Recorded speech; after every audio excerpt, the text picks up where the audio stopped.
you guys, welcome to episode 4 of Talk About It. And first, we want to address our leave of absence before we get into this episode. So, before podcasters, we are also IB students. Yeah. And the past few weeks have been kind of crazy. I mean, how many tests did you have? I think I had a test every single day last week. Yeah, me too. The past 2 weeks we've been like, okay, talk about an episode this week, and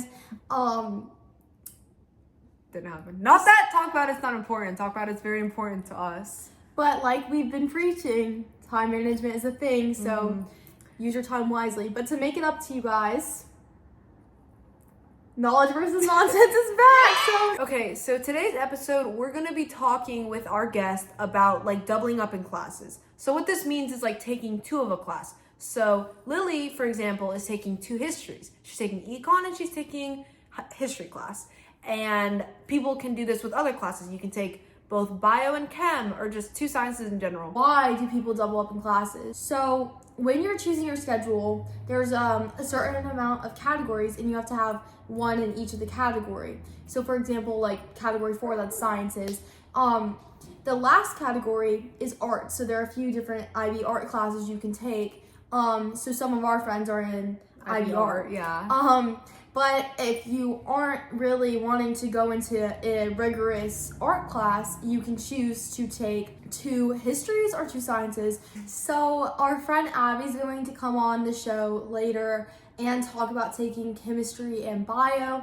And since I do take HL history and economics, I'll be talking about my experience doubling up in histories. Okay, so why did you choose when you were making your schedule to take 2 histories at the same time?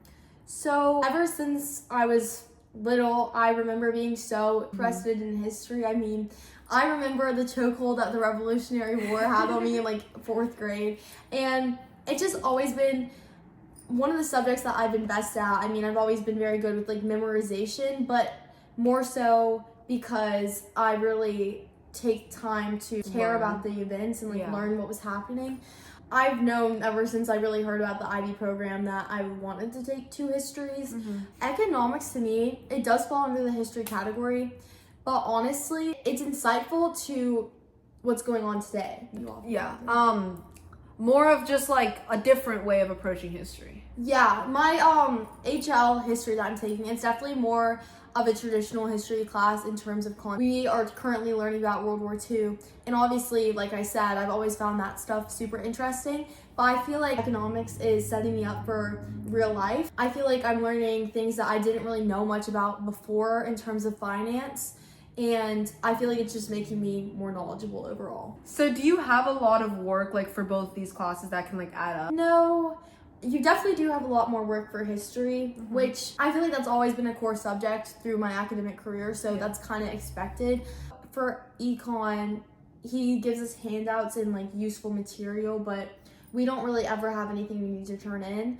I want to say the only thing that kind of gets me is when I have a history quiz or an econ quiz in the same week, because obviously they both do have a lot of memorization. So studying for both can be a little bit overwhelming, but otherwise, no. I wouldn't say that those are my biggest stressors. Okay, so right now I know that you guys are starting to work on your history IAs.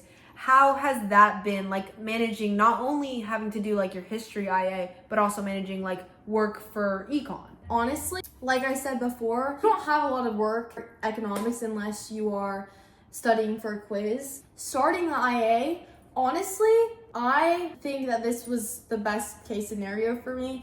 I do talk a lot about time management on this podcast, but at the end of the day, sometimes I fall behind on it.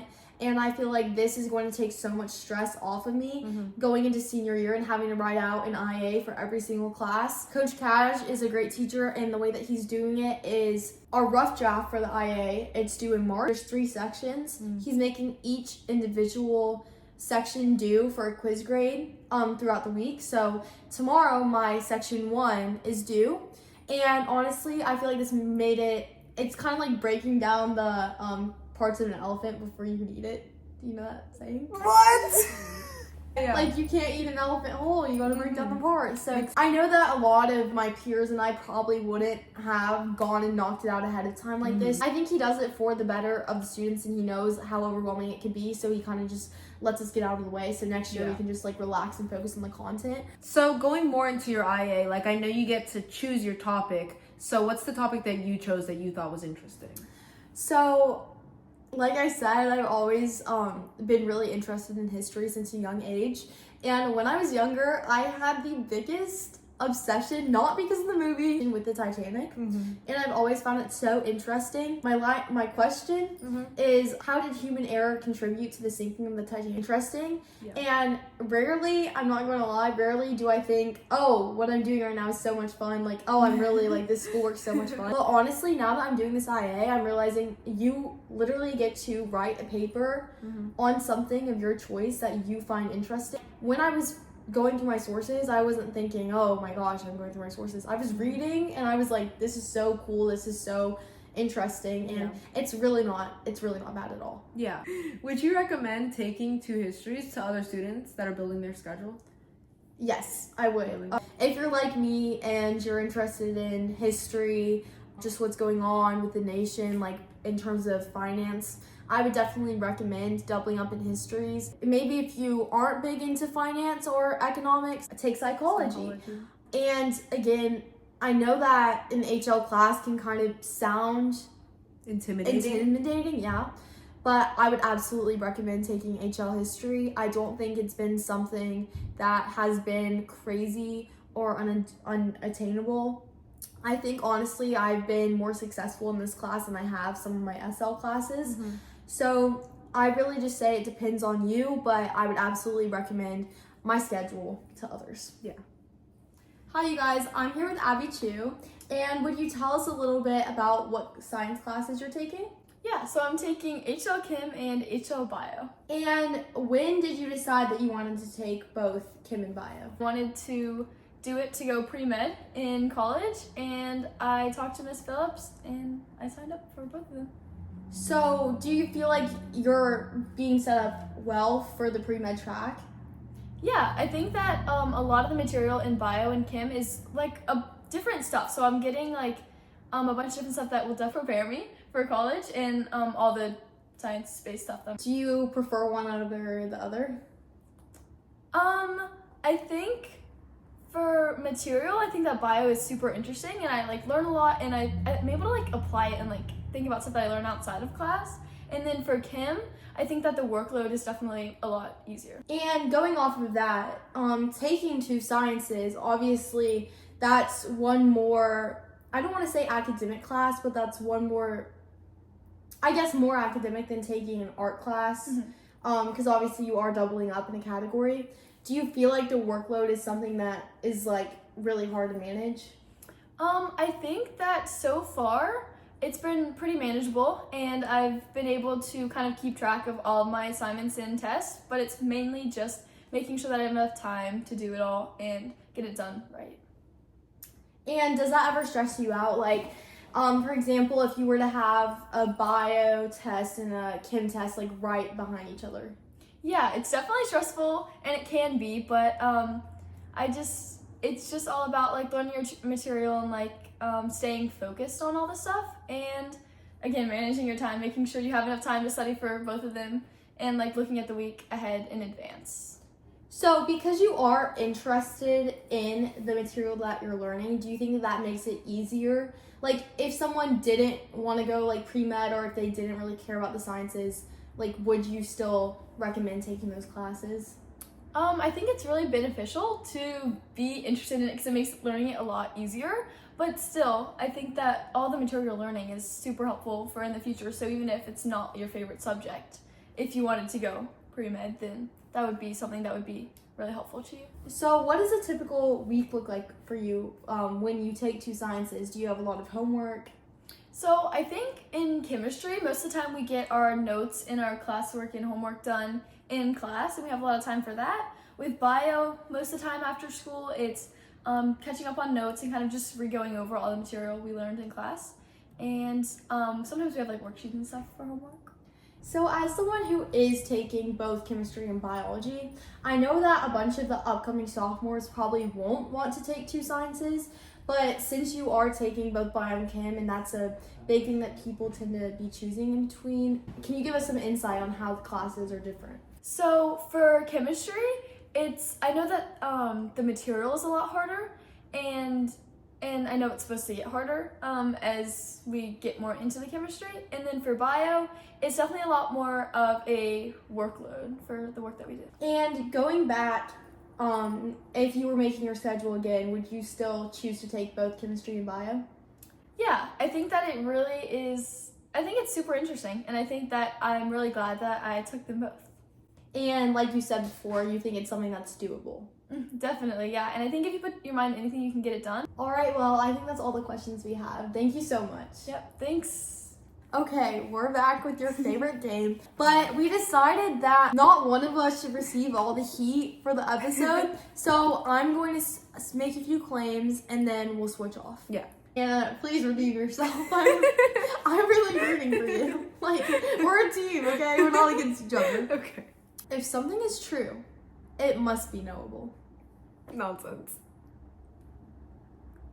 Okay? Okay. Greater precision always increases the quality of knowledge. Nonsense. I don't like that word always. Yeah, it's nonsense, bro.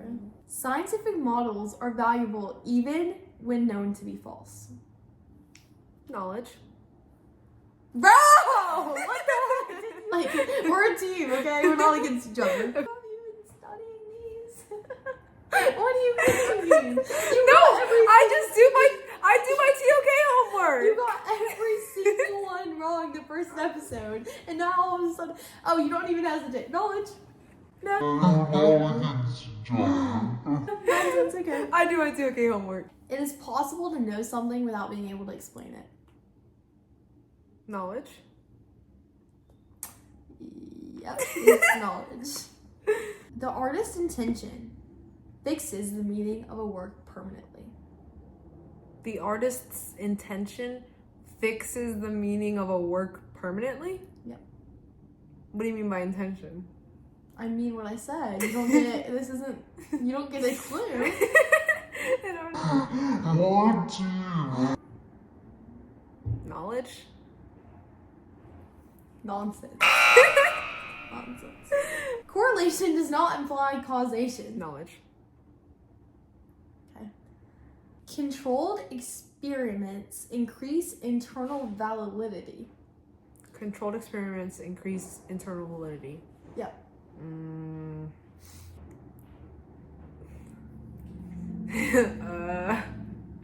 Controlled. This is so psychology. This is my double. Controlled experiments increase internal validity. Nonsense. No, it's knowledge. No, I get it. Translation necessarily alters meaning. Whoa, we just did this in TOK. Nonsense. Not so. I don't know what you're talking about. Okay, not to toot my own horn, but I think I've redeemed myself in this game. So now we're gonna test Lily. Knowledge claims can be context dependent without being subjective. Knowledge. Yes. Okay. An interpretation can be wrong even if it is coherent.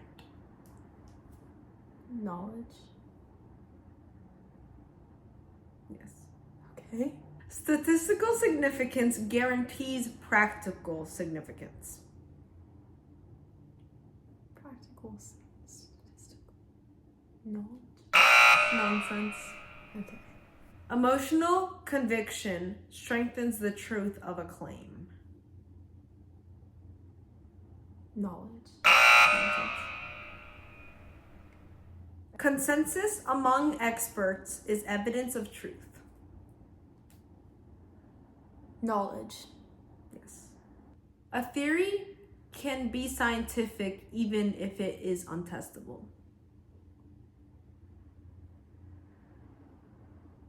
Nonsense. Yes. Okay. Wait, so I'm winning. Last one to redeem yourself. If a claim is unfalsified, it cannot be scientific.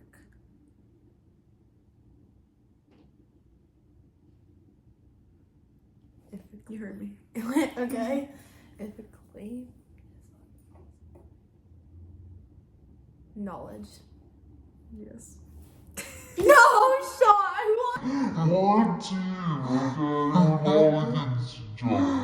Okay, so we hope you guys enjoyed this 4th episode of Talk About It, where we interviewed Abby and I actually interviewed Lily about doubling up in classes. We hope that it helped. Now you have an idea about what you want to do if you're making your schedule for next year. Again, we hope you guys enjoyed this round of Knowledge vs. Nonsense. Don't worry, it's not going anywhere. All right. Thank you guys.